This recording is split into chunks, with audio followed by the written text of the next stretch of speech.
Hey guys, welcome to Unit 10 Lesson 5. Our topic today is the second derivative test. So pause the video and try the warm-up.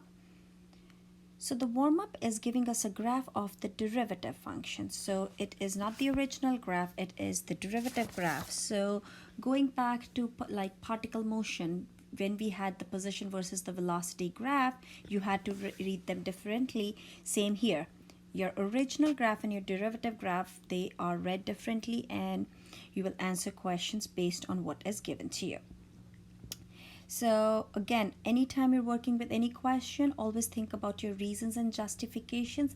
That will help you get you the answer.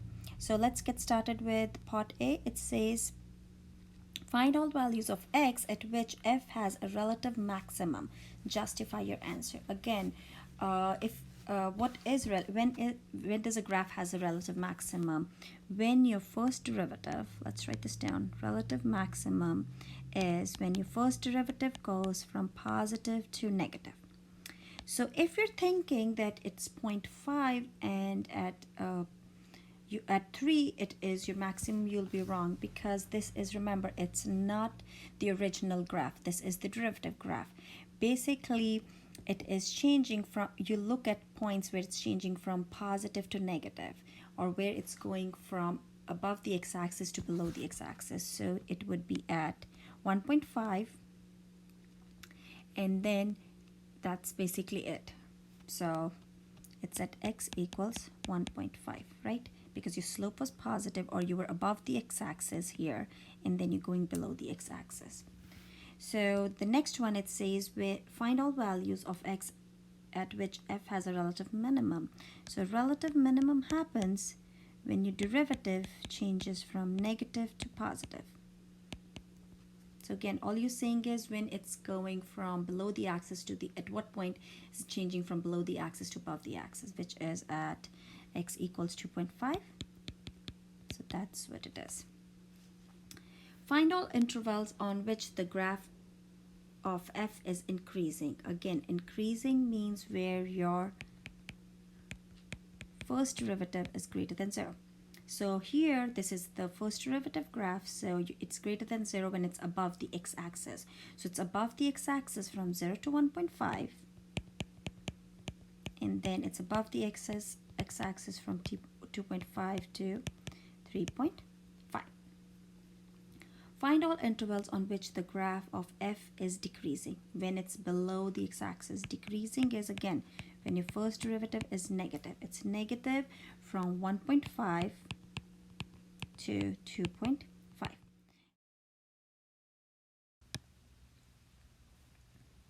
So today we're going to be talking about concavity and the second derivative test. Concavity has to basically do with the shape of your graph. So if your second derivative is positive, then you will have f is concave up, or what I like to call is a smiley face.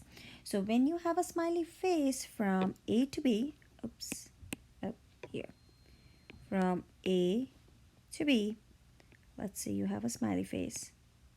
That's what a smiley face looks like, right?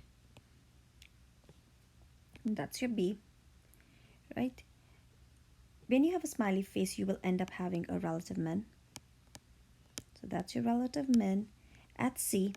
So which means what? Your f prime of C is equal to 0, and which is the slope of the tangent line, right?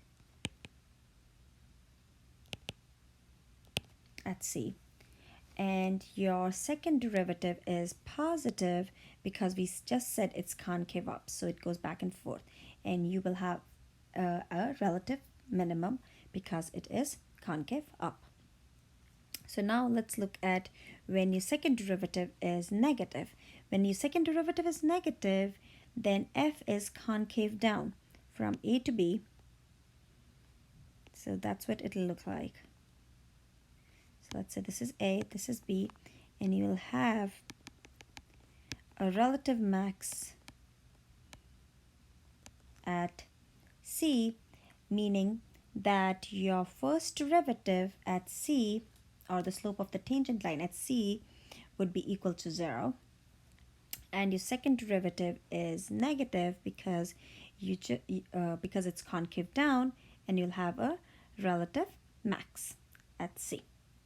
So an x value in the domain of f where the graph changes concavity is called the n inflection value, and the point C comma f of C is a point of inflection. So basically, point of inflection is by definition wherever the graph will change shape from concave up to concave down and vice versa. That's where your point of inflection happens. I will be using POI for point of inflection, so I'm going to just write that up here, POI. A graph can also change its concavity at a discontinuity of f, the second derivative of f, as long as the x value is in the domain of the function. However, it will not be considered a point of inflection because of the fact that it is the point of discontinuity. Okay, so let's get started with the first example. So here given f of x equals x squared over x squared plus 3, find where f is increasing and decreasing. So remember, your first derivative test has to do with your increasing and decreasing. So I'm going to find my first derivative first. So here I'm going to use my quotient rule. So let's do that. So here f prime of x. So remember, this is a, this is b, and your quotient rule is a prime b minus ab prime over b squared. So this would be what? I'm just going to zoom in.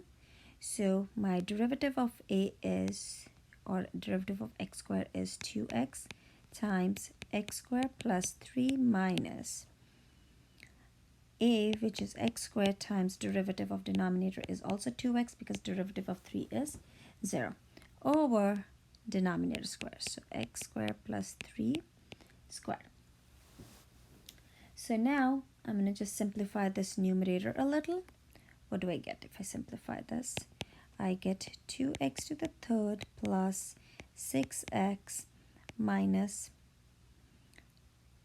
2x cubed, right? So my 2x cubes cancel out, and x squared plus 3 squared. So I'm left with 6x over x squared plus 3 squared. So that is my first derivative, right? So what do we know about the first derivative? That our first derivative is, or my critical value is, when do my critical values exist? When my numerator or my first derivative is equal to 0, or it does not exist. So I'm going to take my numerator and set it equal to 0. So I'm going to say 6x is equal to 0. What do I get? X is equal to 0. So that's my first derivative, first critical value. Then I'm going to take my denominator and set it equal to 0. And that would be x squared equals negative 3. And if you take the square root of negative 3, it's an imaginary number. So this would not work. So you just have a critical value at what? X equals 0. So we're going to draw a sketch of first derivative number line, right? My first derivative number line would be here, and I'm going to have my critical value in there, and I'm going to check for my two intervals. So if I pick a number less than 0, so let's say negative. So if I pick a negative number, my numerator would be negative, my denominator would be what? This is plus 3. My denominator would be positive. So this would be a negative here.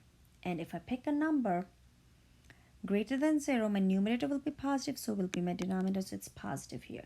So what can we say? So increasing would be when my first derivative is greater than 0. So from what interval is greater than 0? 0 to infinity. And it's decreasing where my first derivative is less than 0, which is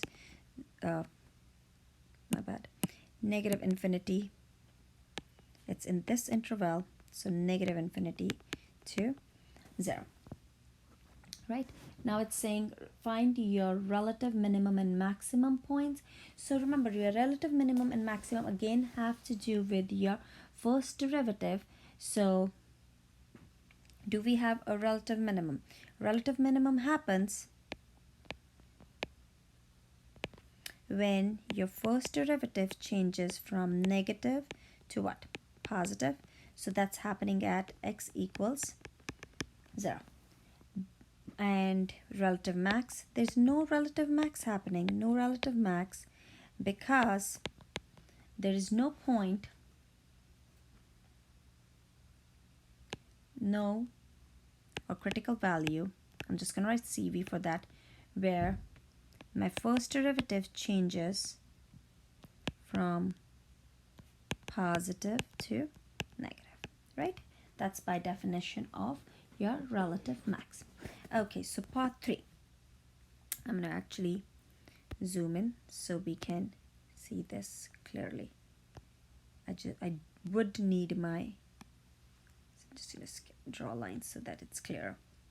Okay, so now it says interval of concavity and inflection points of f. So again, concavity and inflection point has to do with my second derivative. So I'm going to first find my second derivative. So f double prime of x is what? So this is your a, this is your b, right? So derivative, it's a prime b, we wrote it up here. So I'm going to use that again. So it's going to be 6 parentheses x squared plus 3 squared minus 6x parentheses, it would be 2 times x squared plus 3 times 2x, right? The inside. So we kind of used the chain rule here. I know I went outside the line a little. And this would be x squared plus 3 to the 4th. So let's simplify this a little. So basically, I'm going to actually factor out the x squared. I'm just going to do it on the side here so that it takes up my second derivative. Can I factor out x plus squared plus 3 from here and then here?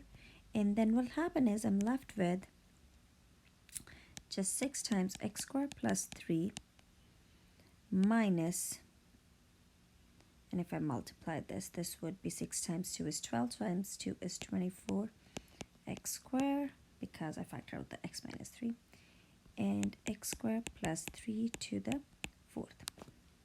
So now what's happening is if this cancels, I'm left with just the cube. So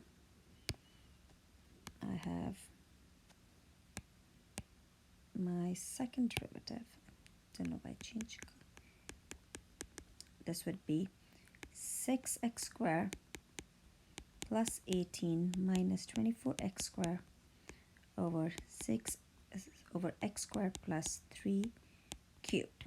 If you simplify it further, you get your second derivative to be negative 18x squared plus 18 over x squared plus 3.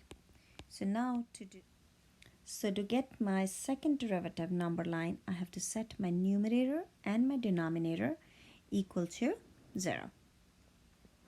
So if I take my numerator and set it equal to 0, what do I get? So negative 18 x squared plus 18 equal to 0. I'm going to factor out the negative 18, and I'm left with x squared minus 1 equals 0. So I have x plus 1, x minus 1, and if I t it out, I get x, and I'm dividing by negative 18 here. So I get x equals negative 1 and x equals 1. So these are my two values. I'm going to take my denominator, and if I set it equal to 0, it won't work because I'll again end up with imaginary numbers. So I don't have to even do that, but I'm going to set up my number line because I want to find out my points of concavity and my interval of concavity and inflection points. So my two numbers, it's very similar to what you did for your first derivative, but now instead of looking for increasing, decreasing, we are looking for concavity. This number line will tell me where I have a smiley face or a sad face.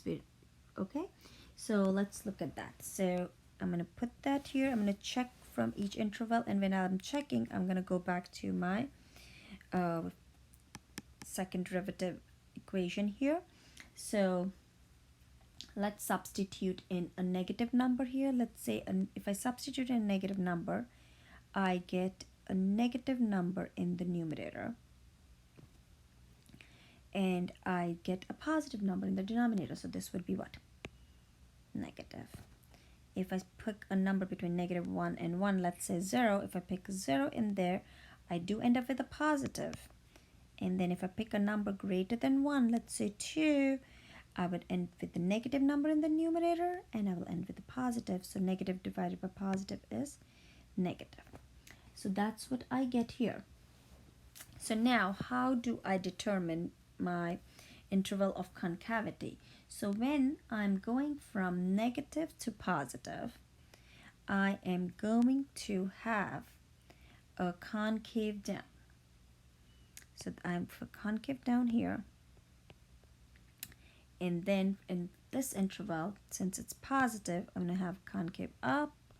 Here I have concave down here because it's negative here, right? So concave up is when, by definition of the interval where your second derivative, so let's write this down.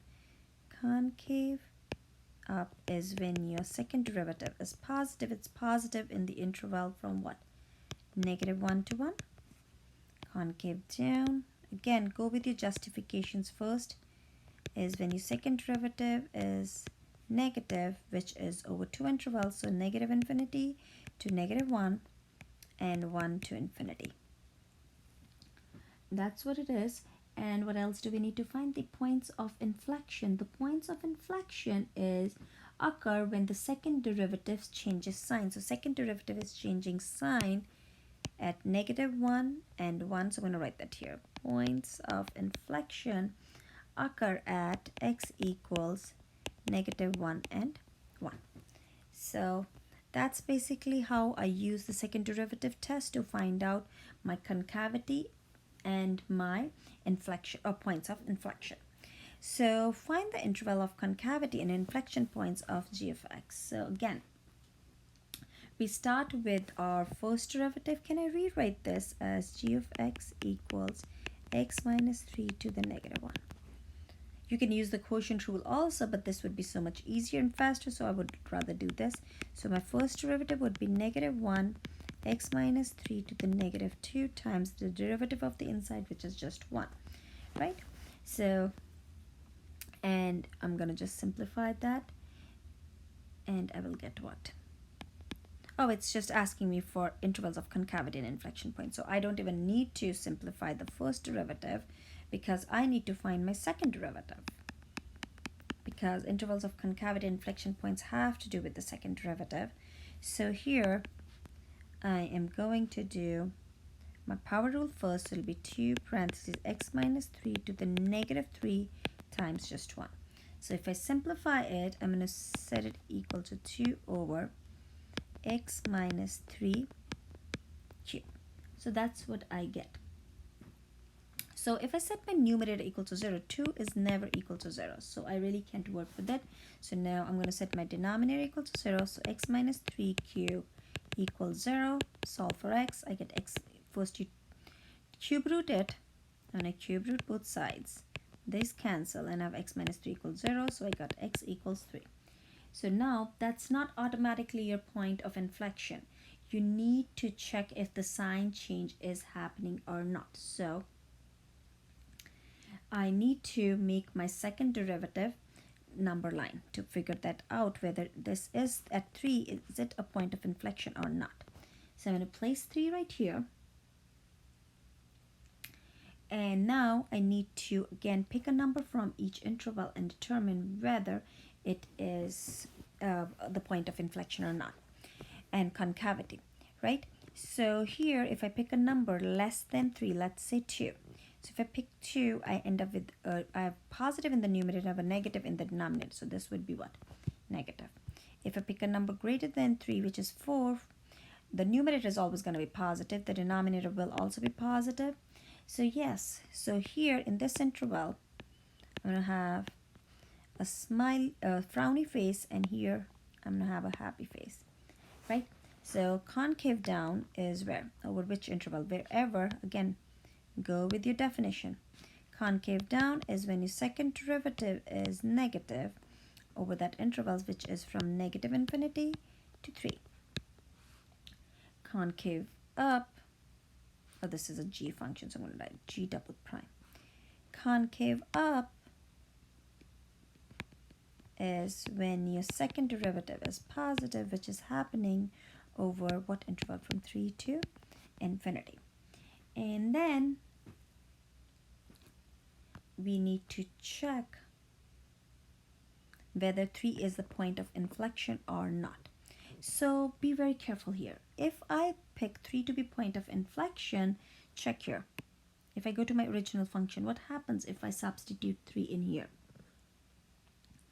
You need, it gives my denominator equal to 0, so it's undefined. So it's not continuous at x equals 3, so therefore there is no point of inflection. So this was a little tricky question, right? So not continuous.